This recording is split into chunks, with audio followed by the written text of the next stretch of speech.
तो पिछले वीडियो में जैसा कि हमने कंप्यूटर से रिलेटेड जो आईसीटी से रिलेटेड इंपॉर्टेंट एमसीक्यूज हैं उसके बारे में बात करी थी।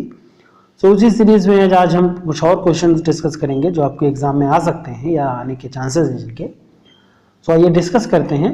तो पहला क्वेश्चन करा है, इंटरनेट का उपयोग किया जा रहा है शिक्षा के क्षेत्र में, व्यावसायिक क्षेत्र में, गृह परिवेश के क्षेत्र में और उपरोक्त सभी।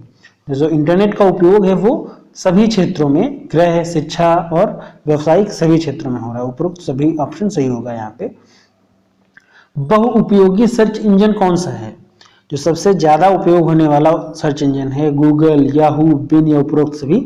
तो सभी आपके यूज होते हैं इसमें से। गूगल भी यूज होता है, याहू भी यूज हो रहा है, उपरोक्त और बिन भी यूज हो रहा है। तो उपरोक्त सभी आपका सही होगा। भारत में सर्वप्रथम किस राज्य की इंटरनेट पर टेलीफोन डायरेक्टरी उपलब्ध कराई गई? ये इंपॉर्टेंट है। जो स्टार वाले क्वेश्चंस हैं ये आप हो सकता है पूछे जा सकते हैं। ओके, सो सर्वप्रथम किस राज्य की इंटरनेट पर सूचना टेलीफोन डायरेक्टरी उपलब्ध कराई गई? सो वो सिक्किम राज्य है। सिक्किम राज्य की टेलीफोन डायरेक्टरी इंटरनेट पर सबसे पहले उपलब्ध कराई गई थी। ओके, सिक्किम आप याद रखिएगा। इंटरनेट का पूरा नाम क्या है? Intercontinental network, internal network, international network और इंटरकॉम नेटवर्क। ओके, सो देखिए मिलते जुलते आपको इसमें ऑप्शन मिलेंगे। ऑप्शन इसीलिए इसी तरह के दिए जाते हैं कि अगर आप जरा सा भी कंफ्यूजन है आपके माइंड में तो आप सही नहीं टिक करोगे। Okay, so internet intercontinental network. Okay, मतलब जो कॉन्टिनेंट्स के बीच का, कॉन्टिनेंट्स जो है उनके बीच का जो नेटवर्क है उसको हम इंटरनेट कहते हैं। ओके, इंटरनेट के जन्मदाता कौन है? ये बहुत इंपॉर्टेंट क्वेश्चन है। इसको आप स्टार, इसको भी आप टिक करिए। स्टार मैंने टिक नहीं किया बट ये बहुत इंपॉर्टेंट है। इंटरनेट के जन्मदाता, अब ये आपके ऑप्शन में भी आ सकता है, ऑप्शनल में भी और एमसीक्यू टाइप में और आपके अतिलघुत्री में भी आ सकता है। ओके, लिखने को आ सकता है इंटरनेट के जन्मदाता कौन है।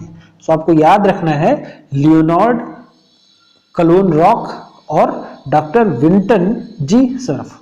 ओके, ये जब हम अधिलघु के बारे में बात करेंगे, जो वेरी शॉर्ट टाइप क्वेश्चन जो होते हैं 1 नंबर के, उसमें हम जब बात करेंगे तो आपको बताएंगे। ओके, इसको आप लिख के याद करिए, लियोनार्ड क्लोनरॉक, ओके, और डॉक्टर विंटन जी सर्फ। ये आपको लिखने को चूंकि आ सकता है। ओके, और देखिए इसी में और क्वेश्चन दिए हुए हैं। शैक्षिक दूरदर्शन के कार्यक्षेत्र कौन कौन से हैं? जो एजुकेशनल दूरदर्शन है जिसको हम शैक्षिक दूरदर्शन कहते हैं, तो उसके जो कार्य क्षेत्र हैं वो कौन कौन से हैं? परिवार में अनुदेशन मींस जो फैमिली है उसमें आपके इंस्ट्रक्शंस के बारे में, विद्यालय अनुदेशन, सामाजिक सुधार या ये सभी। तो उपरोक्त सभी आपके शैक्षिक दूरदर्शन है। हम परिवार में जो इंस्ट्रक्शंस हैं, जो पारिवारिक जो परिवेश है उसमें इस्तेमाल कर सकते हैं।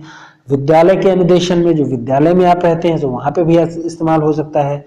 सामाजिक सुधार, जो सोशल रिफॉर्म्स है उसके लिए तो इंपॉर्टेंट है ही। ओके, तो ऑप्शन बी, डी या द जिसको हम कह रहे हैं ये सभी। रेडियो कार्यक्रम को किस वर्ग के अंतर्गत माना जाता है? सेवा आधारित कार्यक्रम, विधि अथवा प्रारूप आधारित कार्यक्रम, आवाबा दोनों या उपरोक्त में से कोई नहीं। तो जो रेडियो प्रोग्राम है उसको हम सर्विस बेस्ड प्रोग्राम भी कहते हैं, जिसको हम सेवा आधारित कार्यक्रम भी कहते हैं, और उसको विधि अथवा प्रारूप आधारित कार्यक्रम भी कहते हैं।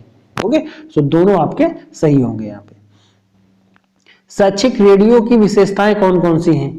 शैक्षिक रेडियो जो है वो सहज सुलभता, विस्तृत कार्य क्षेत्र का आच्छादन, विस्तृत क्षेत्र का आच्छादन, कम प्रारंभिक पूंजी निवेश एवं कार्यक्रमों पर कम लागत या उपरोक्त सभी।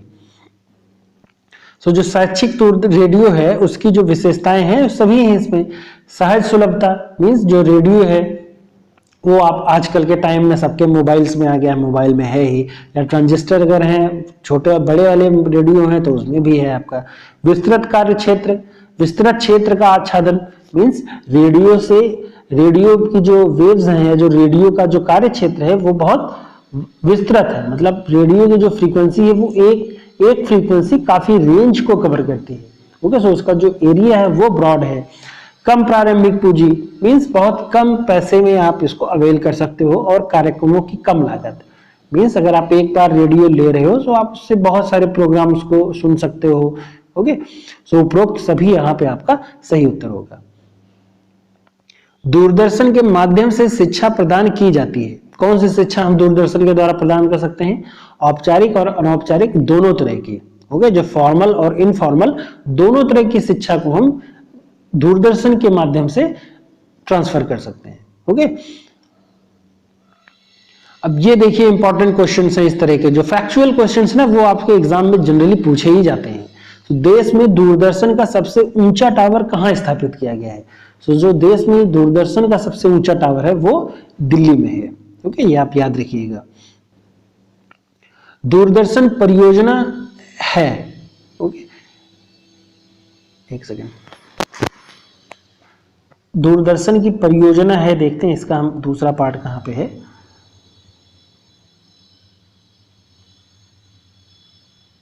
ओके, इसका दूसरा पार्ट देखिए इधर पे है। ये जो क्वेश्चन 42वां 42nd क्वेश्चन है वो देखिए इधर दिया हुआ है। दूरदर्शन की परियोजना इसमें से कौन सी है? माध्यमिक दूरदर्शन परियोजना, कृषि दूरदर्शन दिल्ली, कृषि दूरदर्शन योजना, उपग्रह अनुदेशनात्मक दूरदर्शन प्रयोग या उपरोक्त सभी। तो दूरदर्शन की परियोजना में सब कुछ है। जो माध्यमिक दूरदर्शन परियोजना है, कृषि दूरदर्शन दिल्ली कृषि दूरदर्शन परियोजना, और सैटेलाइट इंस्ट्रक्शंस दूरदर्शन अनुदेशनात्मक। ओके, जो इंस्ट्रक्टिव दूरदर्शन प्रयोग है सैटेलाइट का, वो भी है आपका। जो उपरोक्त में से सभी सही होगी आपके। शैक्षिक दूरदर्शन कार्यक्रम के निर्माण में सामान्यतया गुजरना पड़ता है।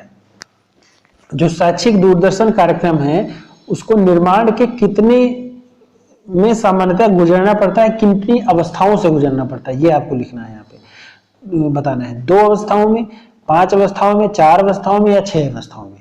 तो शैक्षिक दूरदर्शन कार्यक्रम के निर्माण में सामान्यतः 4 अवस्थाओं से गुजरना पड़ता है। वो 4 अवस्थाएं कौन कौन सी हैं वो जब हम डिस्क्रिप्टिव की बात करेंगे तो वहां पे आपको बता देंगे।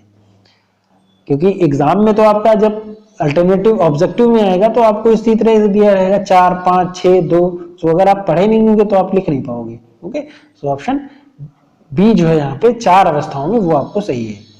शैक्षिक दूरदर्शन की अंतर्निहित शक्तियां एवं भावी संभावनाएं कौन कौन सी हैं? जो एजुकेशनल दूरदर्शन है उसकी जो अंतर्निहित शक्तियां और भावी संभावनाएं कौन कौन सी हैं? सभी के लिए समान शैक्षिक अवसर, शिक्षक पर निर्भरता में कमी, उच्च गुणवत्ता युक्त अनुदेशन, या उपरोक्त सभी। सो उपरोक्त सभी ऑप्शन यहाँ पे आपका सही होगा।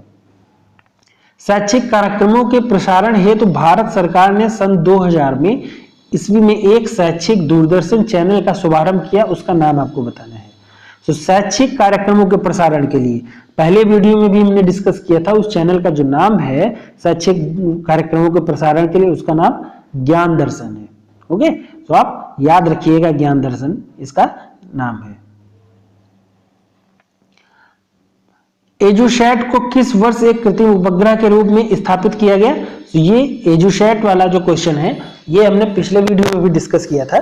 यहाँ पे ऑब्जेक्टिव क्वेश्चंस आ गए हैं तो हम डिस्कस कर लेते हैं, लेकिन जब आएगा तो हम इसको डिस्कस करेंगे, इसको अलग से क्वेश्चन डिस्कस करेंगे जो आपके एग्जाम के लिए उपयोगी हो सकते हैं, रिटर्न जिसमें आपको लिखना पड़ेगा उत्तर। ओके, सो एजुसैट को 2004 वर्ष 2004 में एक सैटेलाइट के द्वारा, एक आर्टिफिशियल सैटेलाइट या कृत्रिम उपग्रह के रूप में स्थापित किया गया। इसको स्थापित किसने किया था? इसरो ने। ओके, और इसमें एक और इंपॉर्टेंट क्वेश्चन आता है कभी कभी कि इसकी जो अध्यक्षता थी या जो इसकी जो पहल थी वो किसने करी थी। सो उस समय जिस टाइम पे सन 2004 ईस्वी में जब ये लॉन्च किया गया था आर्टिफिशियल सैटेलाइट, सो उस समय के जो मानव संसाधन विकास मंत्री थे मुरली मनोहर जोशी, उन्होंने इसकी पहल उन्होंने ही करी थी। ओके, सो अगर किसने ये विकसित किया या किसने इसको प्रोत्साहित किया तो वो अगर क्वेश्चन आता है तो मुरली मनोहर जोशी आप लिखेंगे उत्तर उसका। ओके, डिस्कस करेंगे हम उसको आगे। व्यवहारिक जगत में टेली कॉन्फ्रेंसिंग के कितने रूप देखने को मिलते हैं? जो टेली कॉन्फ्रेंसिंग के हमने पिछले वीडियो में बात करी थी, 3 रूप देखने को मिलते हैं। वो 3 रूप कौन कौन से हैं? ऑडियो टेली कॉन्फ्रेंसिंग, वीडियो जिसको हम श्रव्य टेली कॉन्फ्रेंसिंग, दृश्य tele conferencing and computer tele conferencing. 3 आपके यहाँ पे टाइप है उसके। एजुसैट का जो दूसरा नाम, प्रचलित नाम भी है एक, एजुसैट को ही हम जी सेट 3 भी कहते हैं। जी मतलब जियो सिंक्रोनस सैटेलाइट 3, सैट का मतलब सैटेलाइट हो गया, जी का मतलब जियो सिंक्रोनस। अगर कभी पूछा जाए तो जी का मतलब जियो सिंक्रोनस और सैटेलाइट 3, ये इसका दूसरा नाम भी है। ओके, सो अगर एजुसैट का प्रचलित नाम जो दूसरा है वो जी सैट है, जी सैट 3। प्रसार भारती की स्थापना कब हुई थी? ये रिपीट हो गया क्वेश्चन, पिछले वीडियो में भी ये क्वेश्चन था, फिर भी आप रिवाइज कर लीजिए एक बार। तो प्रसार भारती का जो गठन है मैंने बताया था 23 नवंबर सन 1997 को हुआ था। ओके, शैक्षिक दूरदर्शन को संक्षेप में क्या कहा जाता है? ईटीवी। ईटीवी का मतलब ई का फुल फॉर्म है एजुकेशनल, टीवी का मतलब है टेलीविजन। ओके, एजुकेशनल टेलीविजन, उसको हम शैक्षिक दूरदर्शन को संक्षेप में इस नाम से भी जानते हैं। ओके,